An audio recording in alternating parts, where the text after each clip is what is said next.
Hello, everyone. This is Zam Yakelzerwin from FilmFestivalCircuit.com and the director of the Oregon Short Film Festival. Right now, we're gearing up for our fall 2024 event, which is going to take place on November 10th at the beautiful, historic Clinton Street Theater in Portland, Oregon. It is going to be a day of networking, refreshments, and screening, so please come and check it out. It's going to be great. And in preparation for the festival, we've been talking with some of our participating filmmakers. So Susannah Nolan is the writer behind the film Don't Pick Up. Susannah, thank you so much for talking with me today. It's really my pleasure. So tell me, what inspired Don't Pick Up? Well, it's actually got a really long history. Okay. It began as a stage play, written quite a while ago, but it has mutated a lot. When it was originally a stage play, it was a one act, and it actually it won awards, best play, whatever, and it actually played around. It got published in a book of, one act plays, and then got picked up, and it got performed all over the country at schools and community theaters and all sorts of cool things like that. So it's had a life that way. It was originally actually conceived as a fundraiser for our theater company. I'm originally from the theater world.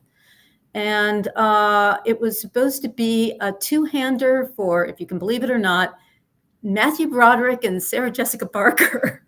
Really? Oh my God. God. I left the script. She was in Once Upon a Mattress, and I left the script at the backstage with a batch of brownies. And I said, please help us with our fundraiser. Here's a scene I wrote for both of you guys. Never heard anything. Big surprise. I was such a innocent then. But the play got done and lived many lives. And then I actually started writing for screenplays. And I always remembered the script. And I wanted to see what it would be like if we opened it up. Because when we did it as a stage play, obviously, not to give too much away about the film, but it's about a kleptomaniac. And the inciting incident is that she pickpockets a book, sticks it in her purse, and the audience sees it, but the other character does not. Much harder to do on stage than it is on film. And really, one of the coolest things was to be able to open it up into the way only film can, and direct the audience's eye. So the audience becomes this omniscient viewer, seeing both the lift, but also seeing the poor guy who's completely oblivious, and it becomes a bit of a cat and mouse situation. And the other inspiration that inspired both the play and the screenplay is, kleptomania can be sort of a punchline to a bad joke, and, sort of a butt of jokes. And it's really kind of a sad thing. It's a compulsion. The same way any compulsion is, whether it's compulsion to, use a drug, drink, it's deeply rooted in a lot of sadness and emptiness. Especially kleptomania has a component of wanting to fill an emptiness. Okay. And also of, and you'll see this in the movie, she wants to kind of get caught and punished. And that's a dynamic that gets repeated with kleptomaniacs. But in this one time, he doesn't. And she has an opportunity. She's been in recovery the same way people with compulsions do. She's, 90 days is her goal, and she's 89 days away. And she blows it because he starts to flirt with her. And it awakens all sorts of anxieties. And of course, her default is to act on it. So I always, in my characters, when I do write, when you ask what inspires me, I write about people at this crossroads in their lives. And she is at a crossroads because she's so close to being ready to love. And then she almost blows it. But then she makes it. For the first time in her life, she makes a choice. And to me, short films are great this way. And that's why I love doing short films and being in short film festivals, is you get a chance to take a moment and examine it. You can't do the whole world. You're not Right. doing a full, You have to focus feature. on a specific, But there's this one piece. moment, and a good one act in a good short film can take that one moment, and it's like one stone dropped, many ripples. And this one stone is this one moment in this woman's life when she makes a choice that's different than all the other times before. So I hope if people come and see it, they'll be able to see Absolutely. that for themselves. Well, I love that, and I really something that struck me is that we don't get the backstory on these characters very much. We don't get that resolution. It's about their interaction. It's about the moment. And I think that's great writing. It's really fascinating. And I'm curious, what was it like writing these characters when you did get the conversation and the interplay of their two personalities? Was that easy? Was it inspired by people you know or things you've seen? Well, the flirting part, comes from my own experience, both Okay, with before my husband and after and during. There's the wordplay, the things that connect people when they start to find an attraction. It's like there's another one like me out there. right. You know, she gets the jokes and she tosses them back. All of that is like I went to my Rolodex of memory of that kind of first flirtation. And what is it that gets one person to like zoom in and another one to say, oh, yeah, they're not my type. And it's that, ooh, there's someone else who gets my jokes, Totally. and so that was very much, I mean, what was wonderful is this script, it has the bare bones, whether it was the play or the screenplay, but definitely in the screenplay, there's basics to this dynamic, but the actors I ended up with, which were Catherine Irby and Keith David, really found things that, and I heard the script many, many times done by many, many different actors, and they found different, I would say, it's like giving the same piece of music to different musicians. Right. Okay. Their Each of them gives interpretation. it their own interpretation, and they really found, in the language, in the things between the lines, which was really what was wonderful. And again, what's different about film is you can catch like flickers of an eye, a moment, Totally. a brush that aren't in the words, but are in the actions that you're setting up. And they took the ball and ran with it. Absolutely. I felt like the subtle stuff in the facial acting was really remarkable in this, and And their that's bodies, such a big difference. she's so uncomfortable and Right. he's so open, and Well, yeah, I yeah. think it's sort of it goes from a lack of chemistry warming up to something where they really connect, and I feel like that's done really well. I'm curious, were you involved on set or with the casting? Well, it's funny. The screenwriter is the last person who's necessary on, and it's very frustrating. A little, playwrights just in the food chain, maybe slightly above, but not much. Right. So I baked a lot. I also, I was the executive producer. I also, supported Okay. it being made. So I was very, very involved in making sure everybody was happy and everybody was taken care of, Okay. especially because it was a night shoot. Oh, okay. Yeah. We only had the bookstore from 8 o'clock at night till 8 o'clock in the morning. And that was a rough Wow. go. I mean, the biggest scenes were like we were getting to it around 2 and 4 in the morning. And Katie and Keith were just warriors and brought it over and over again, and my job was really to just make sure that the environment was safe emotionally and literally, and that everybody had what they needed. I was just, I'm a parent, and basically I just enlarged my job as parent, making sure every, Totally. the crew, the director, everybody was getting what they needed. I love that. That's a very important job because, especially an overnight shoot, a one Oh day thing, man, they're so stressful and things could go oftentimes south they get with neglected. grumpiness so easily. Right. So I like that. You're sort of the director of the atmosphere. You're making sure that, That's a very nice way of putting it. I think I'll hold yeah, on to that one for future I love projects. that. Well, Director of tell me, what atmosphere. did you learn from this process? It seems like you've been working in writing and theater. Is this an early foray into short films, or have you done a lot of Well, films? yeah, this is actually, I've had a couple done now. Okay, So, and I think each one obviously helps me move my experience needle totally. further. Obviously, I would seriously reconsider ever doing a night shoot again. Okay, good It's, takeaway. Good just, practical takeaway. it, so technical things I always am learning.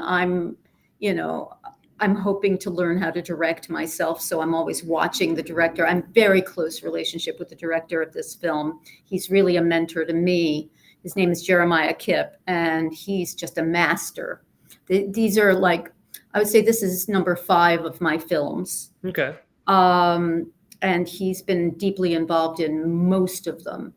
And basically, my learning of it, I mean, there's obviously technical things, but Right. there's also the way he works with actors is just unparalleled. The safety he gives them to create and take risks, and he never takes for granted what he's asking of them. And I've learned, and it goes back to when I write my next scripts, when I'm thinking about what the scenarios I'm creating, it's like, how fair am I being to the actors Right. and the people who are going to try to implement it? And I try to, it's free flowing.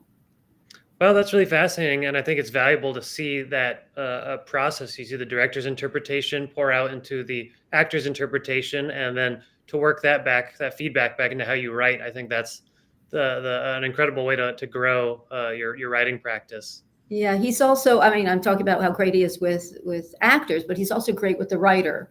He respects the word. It doesn't get, there were definitely lines in that, because it is a verbal, Right.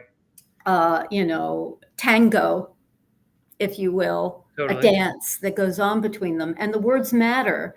And there were times when there was some, improving of lines, and he'd go back and say, no, actually, let's try it this way. And Okay. he really, I'm like, buddy, thank you. I know. And that's I love hard that, like an because, the opportunity, actors are in the moment. No slam on them. It's like they're in the moment, and it's just like, right.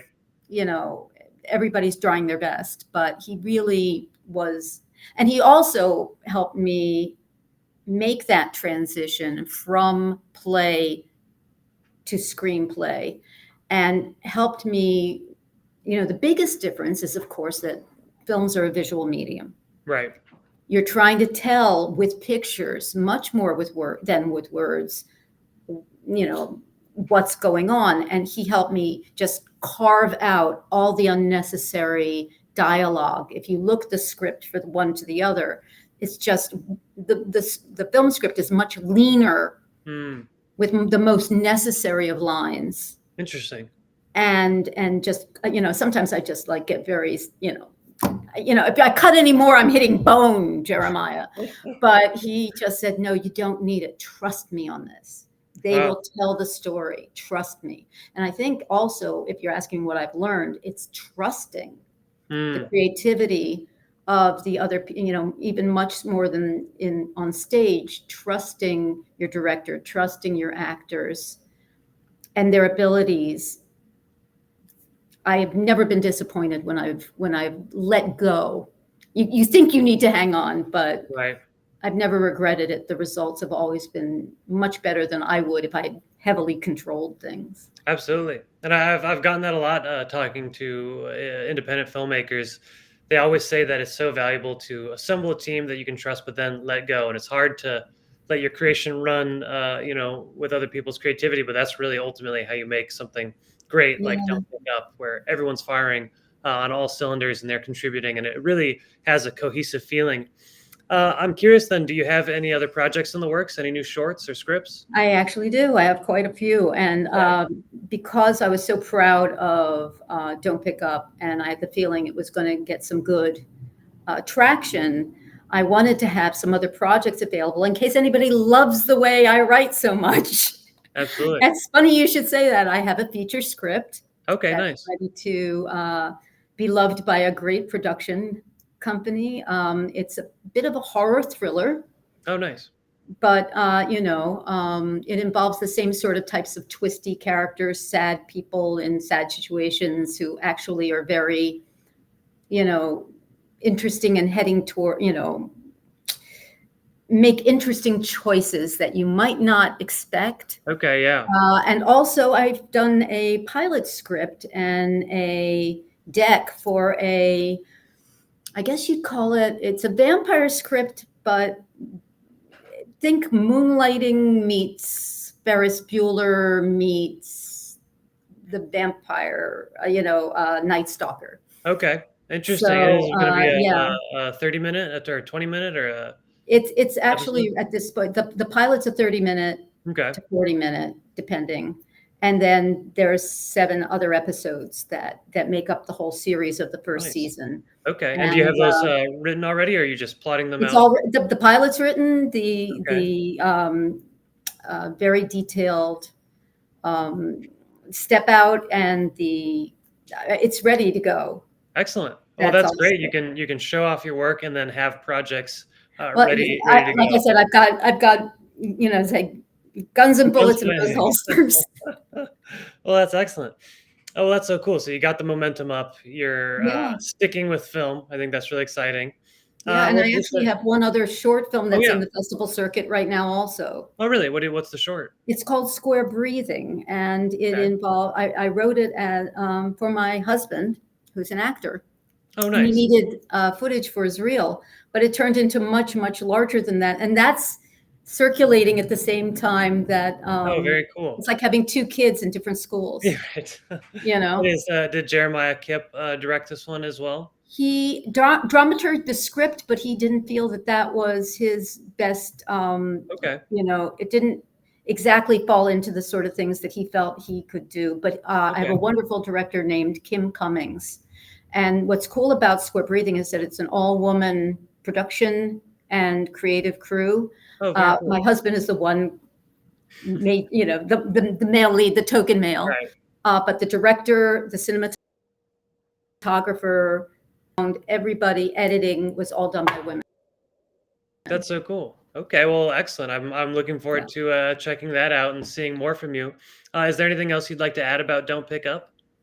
Well, I mean, I love hearing feedback. I hope people come and see it because I love hearing. The coolest thing about festivals like the Oregon Festival is that, you can watch something on a computer screen and that's fine. And you can watch things on TV and that's fine. But sitting in a movie theater, sitting in an actual theater with actual human beings in the Yes. dark, it's so worth it. I would definitely recommend anybody who can get to the festival should go to the festival and watch my movie in the dark with other people, because I love sitting there and hearing people go, oh no, or Right. oh, or all that. I'm like, yes, I did it, Yes, totally. So there's nothing like actually going to a movie theater and seeing a movie on a big screen. So that's the only thing I would probably say with people is, if you Totally. get a chance to see my movie or anybody's movie in a movie theater, go do that. I think that's a great way to put it, and you summed up the beauty and the importance of experiences like this very well. And I think people are going to love Don't Pick Up on November 10th. So It's such a focused, simple story, but it's so rich, and you've got great performances and great writing. And I'm looking forward to seeing more from you, Susannah. Thank you so much for talking thank with me. you. Thanks for the opportunity to talk it up. I really appreciate it. You guys are great. Thank you. Take care.